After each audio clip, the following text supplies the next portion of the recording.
आज हम उस टॉपिक पे बात करने वाले हैं जो कि बहुत ही ज्यादा इंपॉर्टेंट टॉपिक है और जिसके बारे में मुझे सबसे ज्यादा लोगों ने कमेंट्स किया कि आप इस पे वीडियो कब बनाएंगे।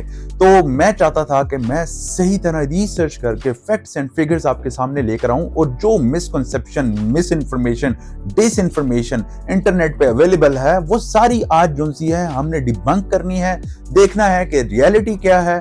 ये सीरीज जो सी होगी मल्टीपल वीडियोस पे होगी क्योंकि इसमें बहुत ज्यादा चीजें हमने कवर करनी है, जिसमें मैं आपको बताऊंगा कि R32 गैस और 410 में फर्क क्या है, R32 कितनी डेंजरस है, 410 की कितनी एफिशिएंसी है, क्या 410 रेफ्रिजरेंट फ्यूचर में खत्म होने वाला है। तो इन वीडियोस के बाद मैं आपको गारंटी देता हूं कि you will make a decision कि आपने कौन सा एसी बाय करना है और उसमें कौन सी गैस होनी चाहिए। तो वीडियो आपने एंड तक देखनी है। विद दैट शुरू करते हैं।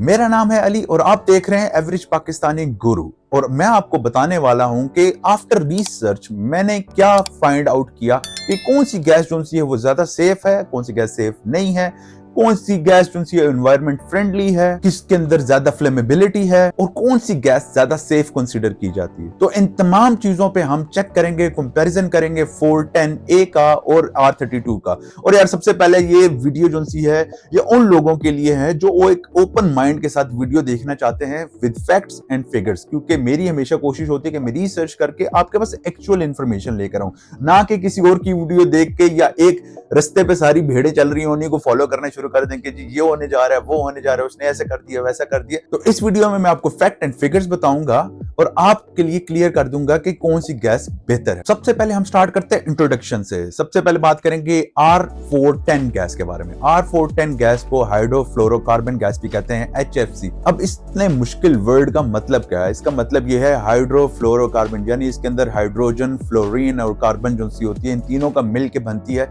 और ये मैं आपको इस वजह से बता रहा हूं आसान अल्फाज में, आप ये समझ सकते हैं कि ये नेचुरल गैसेस नहीं है, ये केमिकल के थ्रू बनाई जाती हैं। और ना सिर्फ ये जो सा एसी में इस्तेमाल होती है बल्कि डिफरेंट रेफ्रिजरेंट के तौर पे डिफरेंट चीजों में इस्तेमाल होती है। तो ये सिर्फ एसी के लिए नहीं होती, इसको इस वजह से इस गैसेस को हम HFC गैसेस भी कहते हैं। अब सबसे एक इंपॉर्टेंट चीज मैं आपको बताता चलूं कि R410 जो गैस है बेसिकली ये एक गैस नहीं है, ये दो चीजों से मिलकर बनती है। इसके अंदर आती है R32, जी हाँ R32, जिसके साथ हम कंपैरिजन करने जा रहे हैं।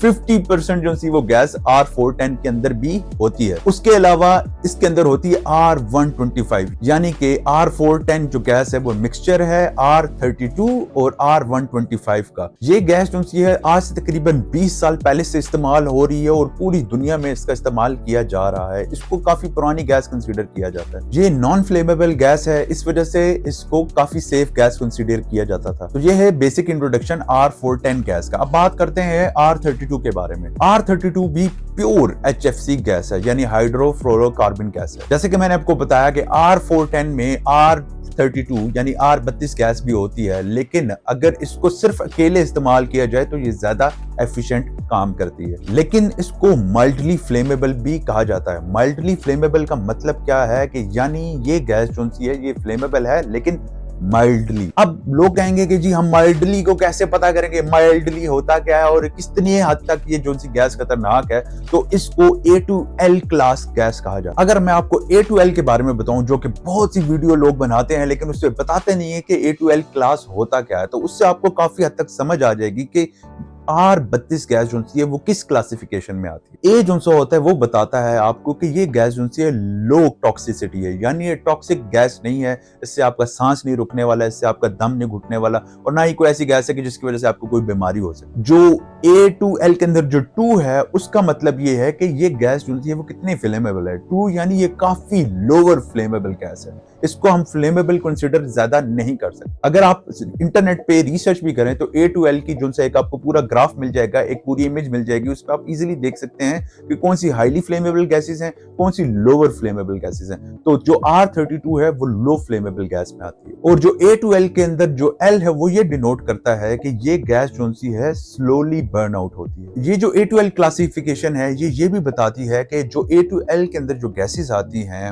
उनके लिए आपको दो एहतियात करने करनी पड़ती है। एक तो ये कि लीकेज डिटेक्शन होनी चाहिए और दूसरा प्रॉपर लेबलिंग होनी चाहिए। प्रॉपर लेबलिंग का मतलब ये है कि जब ये गैस जो सी है वो ट्रांसफर की जाए एक से दूसरी जगह पे, तो उसके वो जो टैंकर होता है उसके ऊपर लिखा होना चाहिए कि भाई ये फ्लेमेबल गैस है। दूसरी बात ये है कि लीकेज डिटेक्शन का मतलब ये है कि जिस चीज में भी ये गैस इस्तेमाल की जाए तो उसमें लीकेज नहीं होनी चाहिए, यानी लीकेज का ख्याल रखा जाना चाहिए। अब हम कंपैरिजन करते हैं एनर्जी एफिशिएंसी का, कि यानी दोनों गैसेस में से कौन सी गैस ज्यादा एफिशिएंट है, R410 या R32। सबसे पहले तो आप ये जान ले कि जो R32 गैस है वो 10 से 15% एनर्जी एफिशिएंट होती है एज कंपेयर टू R410, यानी R32 एक ज्यादा एफिशिएंट गैस है। इसका मतलब ये हुआ कि ये गैस जो सी है आपके कंप्रेसर पे कम लोड डालती है, जिसकी वजह से आपका कंप्रेसर जो है वो बिजली कम इस्तेमाल करता है और आपका बिल कम आता है। इस गैस की एक और खास बात यह है कि ये आपके कमरे का टेम्परेचर जल्दी कूल डाउन कर देता है, क्योंकि ये गैस जो होती है ये फास्टर हीट एक्सचेंज करती है, यानी ये जल्द ही गर्मी को खत्म करती है और ज्यादा जल्दी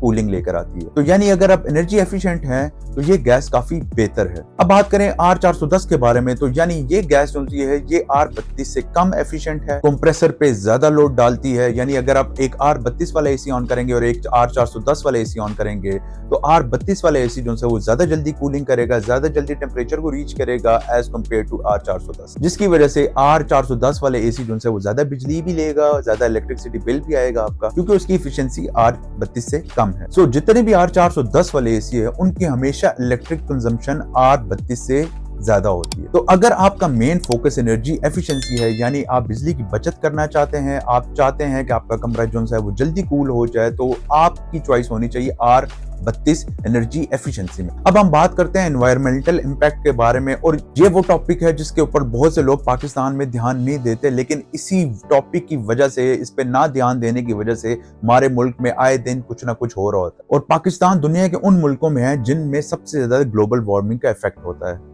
यानी अगर आपको पता चला ही होगा कि पिछले दिनों कितने ज्यादा सैलाब आते रहे, कितनी ज्यादा बारिशें हुई, और अभी भी इस वक्त भी बारिश ही हो रही है भाई। एक हद तक बारिश होना अच्छी बात होती है, लेकिन जो ग्लोबल वार्मिंग है उसकी वजह से सडन क्लाउड बर्स्ट होते हैं, जिसकी वजह से सैलाब आ जाता है। और ग्लोबल वार्मिंग की वजह से ये भी होता है कि पहाड़ों के ऊपर ग्लेशियर्स हैं वो भी जल्दी पिघल रहे हैं, जिसकी वजह से हमारा मुल्क ज्यादा गर्म होता जा रहा है। तो इस वजह से इस टॉपिक पे बात करना भी बहुत जरूरी है। तो जब इन दोनों गैसेस का मुकाबला किया जाए ग्लोबल वार्मिंग के ऊपर, तो इनको कंपैरिजन करने के लिए GWP इस्तेमाल किया जाता है। GWP का मतलब है ग्लोबल वार्मिंग पोटेंशियल। सबसे मजे की बात यह है कि गोरो इस चीज पे बड़ी ज्यादा रिसर्च करते हैं और ग्लोबल वार्मिंग पोटेंशियल जो है उस पे रेटिंग दे के बताया जाता है कि कौन सी गैस जो है ज्यादा खतरनाक है एनवायरमेंट के लिए और कौन सी गैस कम खतरनाक है। तो सबसे पहले बात कर लेते हैं R410A के बारे में। R410 जो सी गैस है उसका ग्लोबल वार्मिंग पोटेंशियल लेवल बहुत ज्यादा है, यानी अगर उसकी रेटिंग की बात की जाए तो वो 2088 रेटिंग है, जो कि बहुत ज्यादा है। इसका मतलब ये है कि वो हमारी ओजोन लेयर को बहुत ज्यादा नुकसान पहुंचाती है और बहुत ज्यादा गर्मी भी प्रोड्यूस करती है। इसी तरह अगर आप R32 गैस के बारे में बात करें तो उसका GWP यानी ग्लोबल वार्मिंग पोटेंशियल जो है वो सिर्फ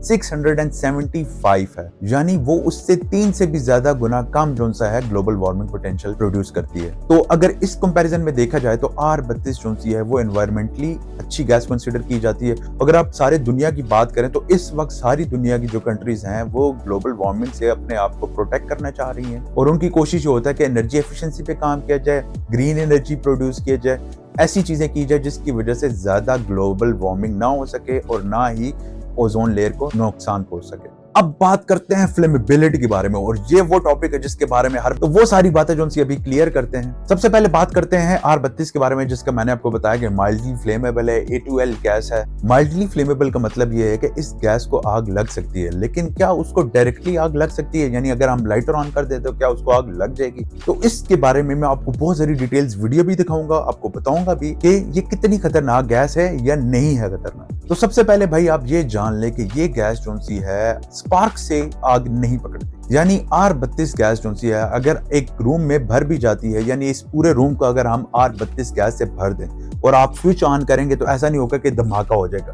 क्योंकि ये तो ना तो LPG है ना तो प्रोपेन गैस है। क्योंकि बहुत से लोग ये कहते हैं कि इसके अंदर प्रोपेन है, लेकिन इसके अंदर प्रोपेन गैस नहीं है, क्योंकि प्रोपेन और LPG बहुत ही खतरनाक गैसेस हैं और वो गैसेस हम अपने घरों में इस्तेमाल कर रहे हैं खाने पकाने के लिए। तो ये जो R32 गैस है इसको आग लगाने के लिए या इसको फ्लेमेबल होने के लिए खास टेम्परेचर और एक खास प्रेशर रिक्वायर्ड होता है। लेकिन अगर आप प्रॉपर वेंटिलेशन रखते हैं अपने रूम के अंदर और अगर आपकी इसकी प्रॉपर इंस्टॉलेशन कराते हैं तो आपको परेशान होने की जरूरत नहीं है। अगर R410 के बारे में बात की जाए तो ये नॉन फ्लेमेबल गैस है और ये A1 क्लास कंसिडर की जाती है, यानी एक लेवल ऊपर है ये R32 से नॉन फ्लेमेबिलिटी में, और इस गैस को ज्यादा सेफ कंसिडर किया जाता है। जैसे मैंने आपको एग्जांपल दी कि किचन में हम लोग उनसे LPG गैस भी इस्तेमाल करते हैं जो कि हाईली फ्लेमेबल गैस कंसिडर की जाती है, जो कि R32 से बहुत ही ज्यादा खतरनाक गैस है। लेकिन प्रॉपर सेफ्टी के साथ जब हम उसे इस्तेमाल करते हैं तो हम इजीली उसको इस्तेमाल कर पाते हैं विदाउट एनी प्रॉब्लम्स।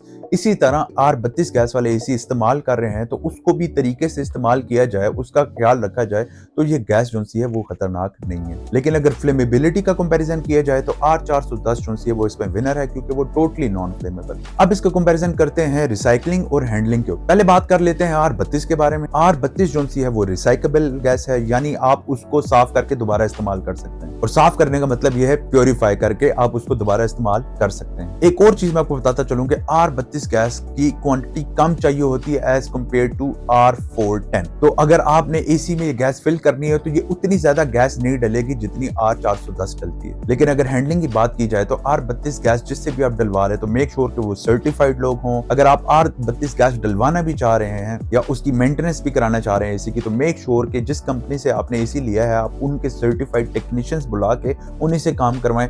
गली मोहल्ले के किसी भी बंदे को पकड़ के ला के आपने ये काम नहीं करवाना। लेकिन अगर बात की जाए R410 के बारे में तो वो भी रिसाइकेबल गैस है लेकिन बहुत कॉम्प्लेक्स है, उसको रिसाइकिल करना बहुत मुश्किल है और वो इतना इजी नहीं है कि उसको प्योरीफाई करके दोबारा इस्तेमाल किया जा सके। तो बात की जाए तो R32 जो सी है वो कॉस्ट इफेक्टिव है, यानी आपके पैसों की बचत ज्यादा करती है, कम गैस इस्तेमाल होती है, और R410 जो है वो उसकी हैंडलिंग ईजी है, टेक्नीशियन उसको इजीली हैंडल कर सकता है।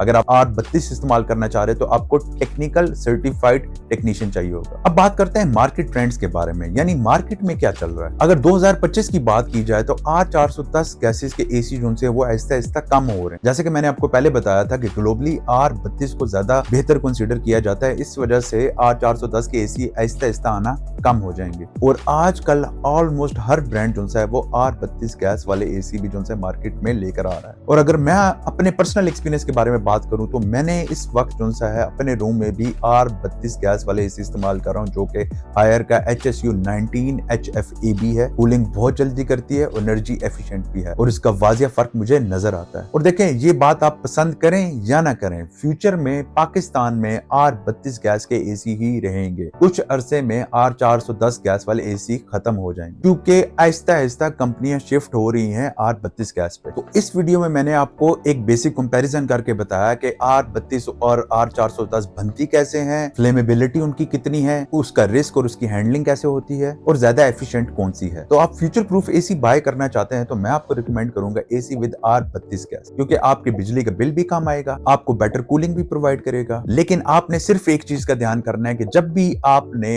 R32 वाला एसी इंस्टॉल करवाना है या उसकी गैस को रिप्लेस करवाना है या किसी किस्म की मेंटेनेंस करवानी है तो आप सर्टिफाइड जो से हैं टेक्नीशियन को बुलाएं और उनसे काम करवाएं। और जब भी आप एसी लाते हैं तो वैक्यूमिंग जरूर करा, क्योंकि नॉर्मल टेक्नीशियंस को वैक्यूमिंग के बारे में नहीं पता। वैक्यूमिंग कराने से आपका एसी जो है वो लीकेज से बच जाता है, जो थोड़ा बहुत खतरा भी होता है वो भी टल जाता है। आई नो बहुत से लोग कमेंट्स में जो है वो बोलने वाले हैं R32 की वजह से बहुत ज्यादा धमाके हुए हैं, फलाना हो गया, ढमकाना हो गया। तो भाई आपने नेक्स्ट वीडियो जरूर देखनी, क्योंकि अभी तो मैंने सिर्फ कंपैरिजन करके बताया।